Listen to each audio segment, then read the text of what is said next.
Hi everyone. It's been a little while since we made a video, and some people have actually emailed, hey, are you guys still around? What's been going on? We're still around. We've been working on some firmware updates for our batteries and our kits, specifically the SFK-275EX and the 300HP. This update actually incorporates a lot of comments and feedback we've received over the years, mostly from the 300HP, but a lot of the same requests came for people using the 275EX.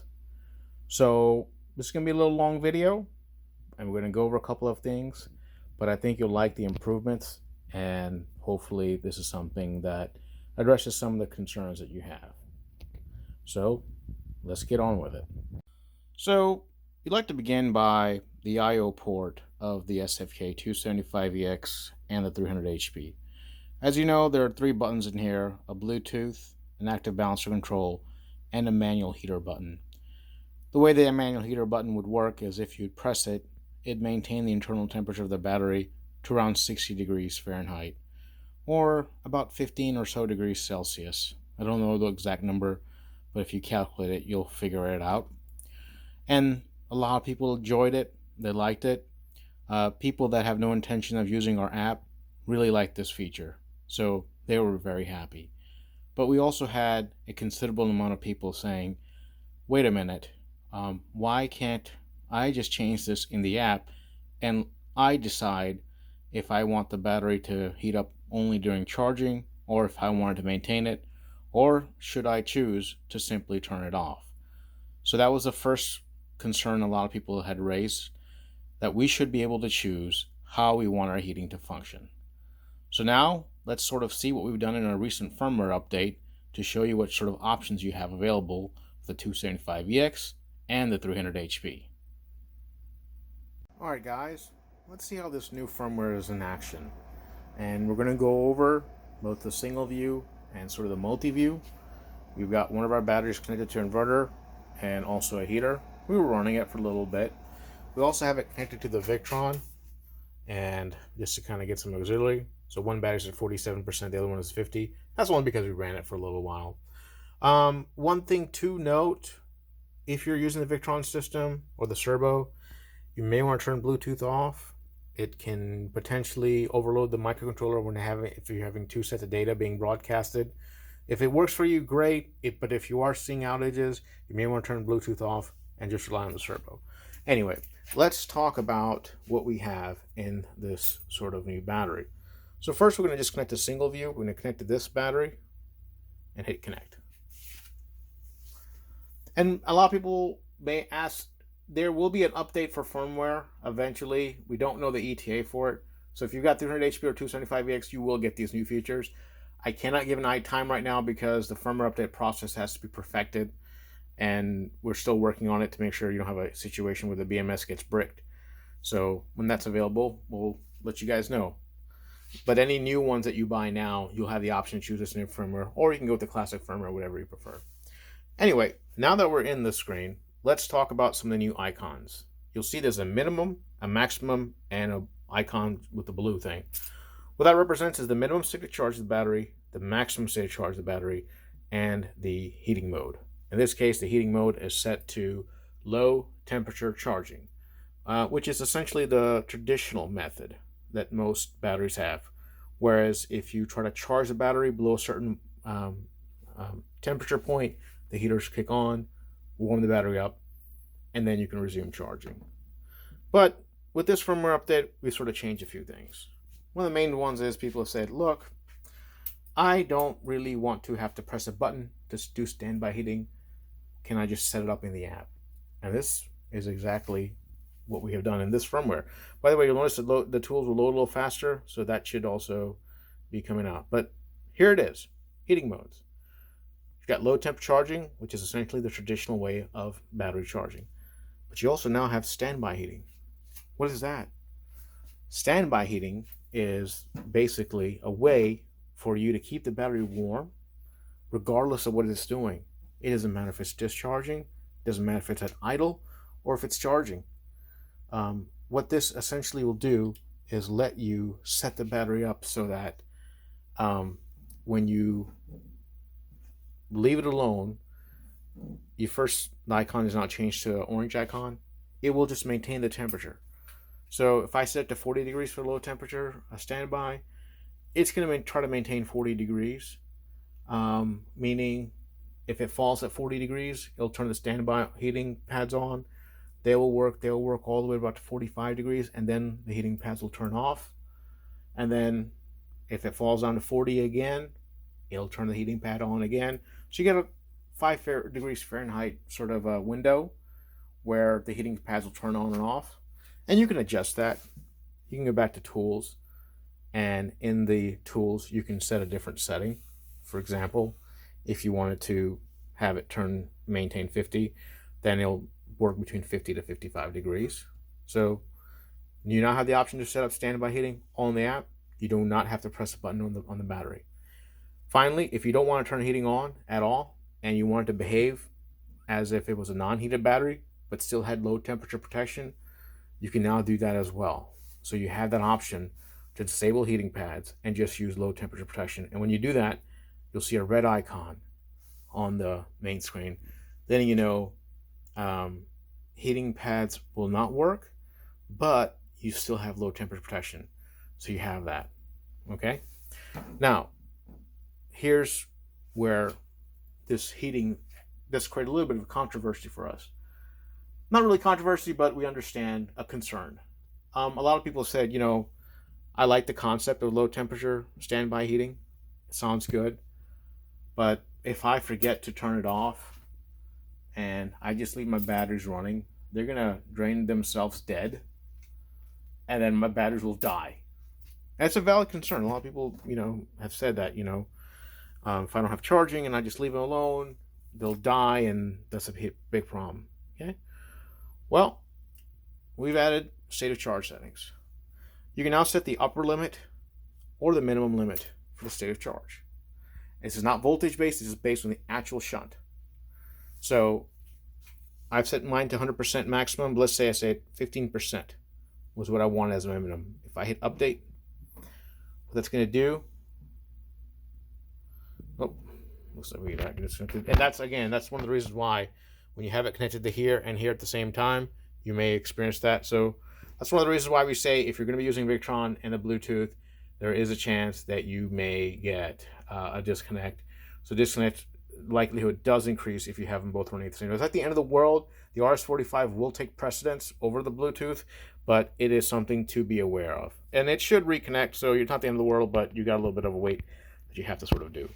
Okay, so we were able to reconnect. We'll go ahead and update it again just to make sure it went through. Okay. All right, go back to home. So now we see the minimum is 15% and the maximum is 100%. So basically, I can dish my battery, and if I hit 15%, I'm going to see a new icon say SOC limit reached. And when that limit is reached, it's going to disable the discharging MOSFET. And if I had an upper limit, like say 80, and if I had an upper limit of like 80, then if I'm charging the battery and it hits 80, it would sort of do the same thing. It would just disable the charge MOSFET. So based on what you are trying to do, you can set the upper limits and sort of the lower limits with this firmware update. And again, since we're connected to Victron, we will probably see a more than usual disconnect occurrence happening. So keep that sort of in mind. Okay? All right. Let's see what else we have. What are tools? Just going to read again. All right. One option we added was we added the ability just to test the heating pads. So one of the concerns people have had is like, hey, I just want to see if my heating pads are working or not. So you can now send a command, test heating pads, go back to home, and you'll see that we're discharging the heating pads. Okay? We're discharging a few amps, and it's saying heating pads are on, and we're discharging. It's going to run it for about 15 seconds, and then it's going to stop. So just verify your heating pads are working, they're connected, and you have a good connection. Now, this is going to come in handy when we have batteries in series with the SFK hub, and you're in a situation where one battery reaches fully charged, the other ones are lagging behind. you'll actually be able to send a command to that battery to turn its heating pad on and just use those heating pads that's going to drain the voltage down. It's not going to be a lot, but it will be enough to easily balance those batteries. So watch for that new feature coming out when the SFK hub is released. And we'll probably update the app as well. So you'll be able to set monitoring for that. Yeah, one more thing. We've updated the About tab, and we've added a new option called the Microcontroller ID. This is a unique ID for every BMS. It cannot be altered, cannot be changed. And eventually when we update the driver for the Servo GX, that is what we're going to be using as our unique identifier. And what that is just going to allow us to do is, doesn't matter what USB port you plug the BMS in, it will know what that BMS is, and it will log that BMS's details. So that's a new feature that we have, and a lot of our benchmarking stuff is probably going to start relying on that as well. So yeah, those are the major changes to it. Let's show you how multi-view looks like, because we didn't quite show that. So we'll scan it and we'll connect to both batteries and just show you how multi-view is.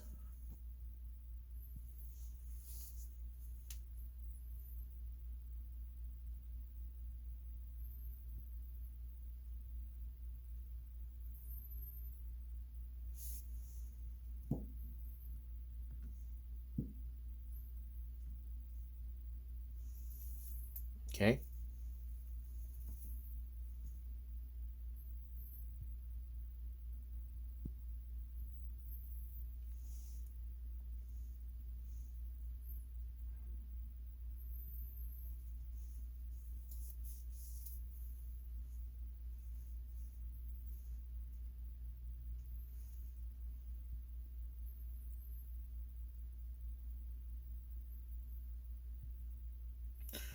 And here's your multi-view. It shows the new icons. You've got everything, including both temperature icons. So if you switch between that, you can switch between 1 and 2 by clicking on it.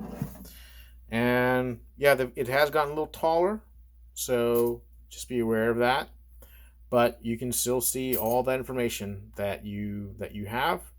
So there you go. That is the new firmware update for the 275EX and the 300HP. It will be available for people that are ordering now. They'll have the option to select which one they want. If for whatever reason you prefer the old one, you can still get the original firmware and the original Gen 2 switch. Just choose that at checkout depending on options you want. We'll let you decide. So let's do the final thing where people are probably going to, I think one thing that people always want to say, hey, hey, you've got this heater, you've got this thing here. How about you run this and show us the state of charge limit in action? Because I think that's probably what a lot of people are going to want to see, is how the state of charge thing is going to work. So we'll connect to this this battery, which is this battery right here. And you notice we ran this for a little while. It's got a little red icon. That one's got a little green. So this battery is a little warmer than that. And that's how this new one works. It's just an indicator. You look at it, it kind of tells you what's going on.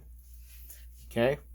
So, all right. So we're connected to this battery. Let's crank up this heater, even though it's almost July, which is nuts. But hey, let's get this to 90 degrees. And we see here we're drawing 128 amps, so that's going to put quite a load on that battery, and even the Servo sees here, so Servo sees 130. Okay, no, this says 130 as well, so they're fairly accurate. And yeah, this is going to discharge, and we're going to keep letting it discharge. Actually, you know what, we're going to go to tools, and we're going to set the minimum state of charge to just 20%. I don't really see the need of going all the way down to 15. I think really what people just want to see is, hey, if it gets close to that 20, what happens? We want to see that icon. So we'll show it to you live in sort of this. I mean, it'll run, but you'll sort of see how it kicks on. And I think that's going to alleviate a lot of people's fears of running the standby heating on. Where they're like, or just if you just don't want a situation where your battery's there. Now, if you are using the Victron, you leave it at 100% and 0, and you let the Servo decide when your battery's going to turn on or off. So that is something that you want to do there. All right, we're going to go here and we're going to say minimum state of charge is 20. Hit update, setting updated. Go back to home. All right, so we got minimum 20, maximum 100. It's drawing at 130 amps. So yeah, about what a Dometic rooftop air conditioner would do off a single battery. Probably not recommended to do it long term. We're doing this as a test because we just want to show, and when it gets close, we'll see what happens and then sort of go from there. But alrighty then, we'll just let this run and then see what happens. All right, guys, we're getting pretty close. We're at 21.23 state of charge. Been drawing 134 amps. Yes, this is toasty. Now you can see both batteries are kind of warm because this heater kind of warmed up everything around it. We did switch out to just a standard Turbo GX. Really like this little new USB hub. It fits it just right, so it's quite nifty. And well, there goes the inverter. It kicked on. So we're at 20.71. It's probably going to kick off at around 20.5 and just shut everything off. Or maybe 19.5.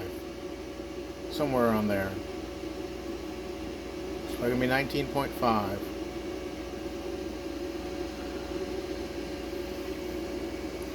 And then we'll basically re-enable charging around 23%.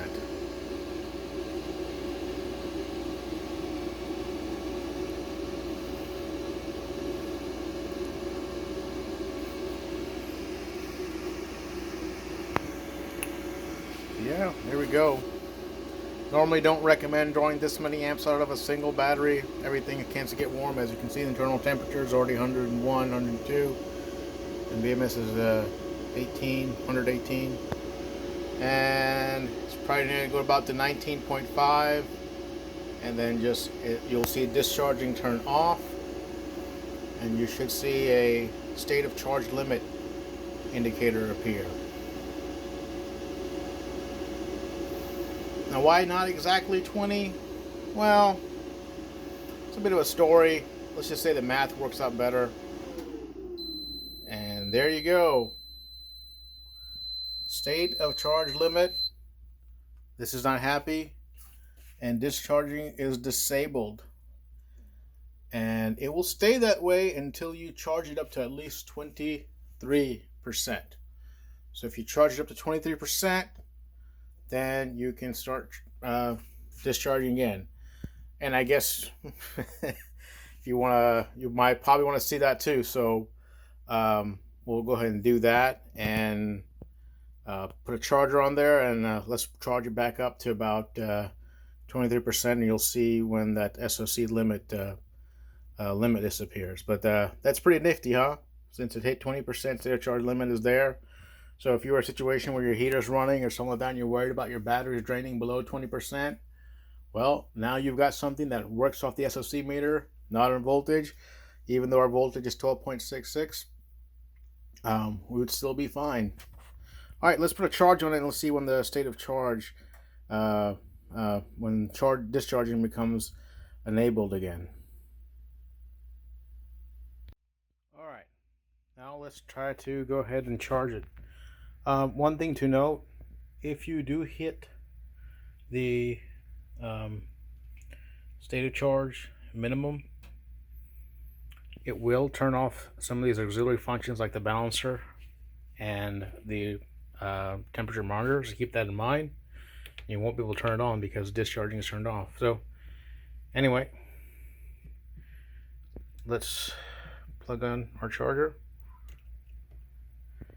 All right, got our charger plugged in, and now we're seeing it is charging 19.4, and we can now turn on. Well, it may not let us do that. It may. It probably is.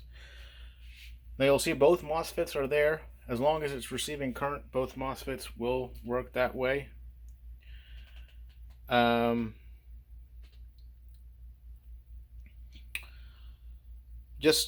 It is one thing that you should not rely on the state of charge to sort of be a failsafe?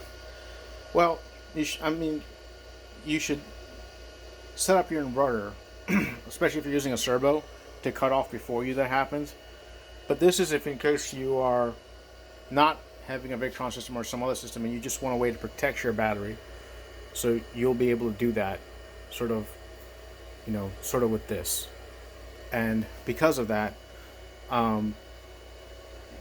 it is something that you just need to be a little careful if this were to occur. Okay, so yeah, there we go, and we're charging, and while it's charging, both the charging and discharging MOSFETs will show up. But if I was to disconnect this charger, the discharging MOSFET will go back red. So if I was to disconnect this charger, you'll see the discharging MOSFET would go red again. Just letting you know, since the minimum is 20% and we're at 19.78, it's not going to be available. So just make sure whatever charger you have will understand that. This state of charge may not be compatible with every type of charger there is. It's really meant mostly to protect your battery. So plug this in, and there you go. You can see we're charging again. So depending on what your setup is, and again, like I said, we lost the channel balancer function, so that is something you're gonna have to be a little cognizant of. But once that is done, you should do that. And once we hit 20% or more, then this sort of will equalize a little bit.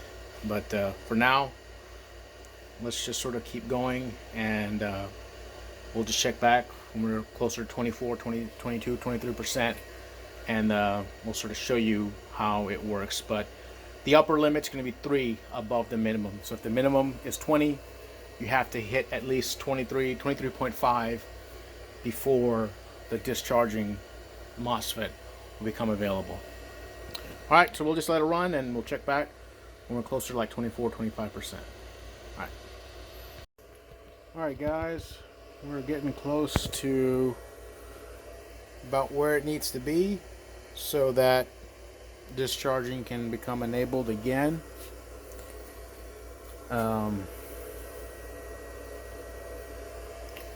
Even though it's 22.9, discharging is not enabled.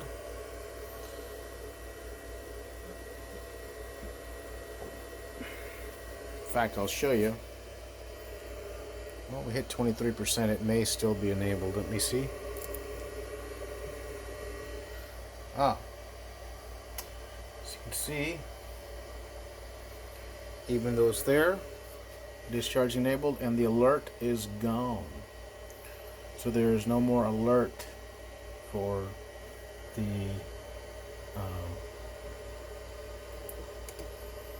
there's no more alert for the SOC limit. So there you go. You have low state of charge protection by setting over the minimum state of charge, as well as high state of charge protection depending on state of charge. Again, when using Victron, it should be 100 and 0. Let the servo make the decision for you. But if you've got a generic battery or a generic inverter that doesn't have that, you can now do some of that stuff in the app.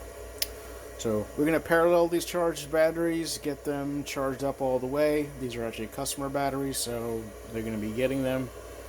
And yeah, that's going to be that. So thank you. A bit of a long video, but I think it shows you some of the things you can do with enough firmware. Pretty excited. I think it's going to work well. And if you have any questions, feel free to reach out to us. More than happy to help. Thank you.